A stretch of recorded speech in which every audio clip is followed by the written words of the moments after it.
ਇਹ ਦੁਨੀਆ ਇੱਕ ਸਟੇਜ ਤੇ ਅਦਾਕਾਰਾਂ ਦੀ ਵਸਤੀ ਹੈ। ਖੁਦਾ ਦਾ ਨਾਂ ਅਦਾਕਾਰੀ, ਖੁਦਾ ਦੇ ਨਾਂ ਅਦਾਕਾਰੀ, ਇਥਾਂ ਮਜ਼ਹਬ ਅਦਾਕਾਰੀ, ਜਹਾਂਦਾਰੀ ਅਦਾਕਾਰੀ, ਜਿੰਦੇ ਸੰਗ ਜੇ ਜਿਤੀ ਰਿਸ਼ਤੇ ਸਭੇ ਰਿਸ਼ਤੇ ਅਦਾਕਾਰੀ,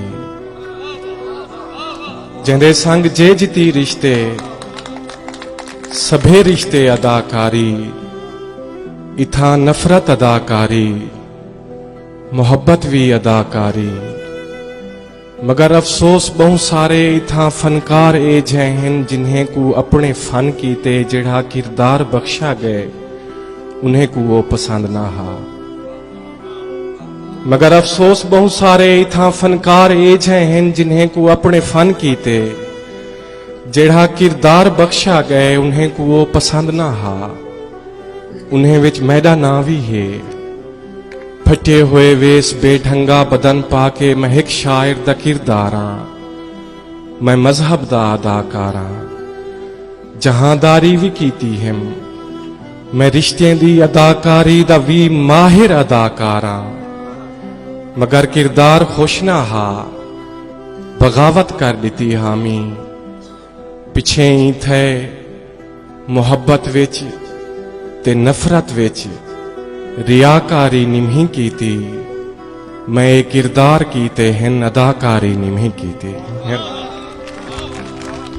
ये दुनिया एक स्टेज ते अदाकारें दी वस्ती है। खुदा दा ना अदाकारी, खुदा दे ना अदाकारी, इथां मजहब अदाकारी, जहांदारी अदाकारी, जिंदे संग जे जिती रिश्ते सभे रिश्ते अदाकारी, जिंदे संग जे जिती रिश्ते सभे रिश्ते अदाकारी, इथां नफरत अदाकारी, मोहब्बत भी अदाकारी।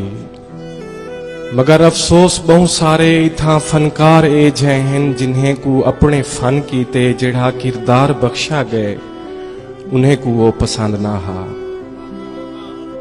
मगर अफसोस बहुत सारे इथां फनकार ए जै हैं जिन्हें को अपने फन कीते जिहड़ा किरदार बख्शा गए उन्हें को वो पसंद ना हा।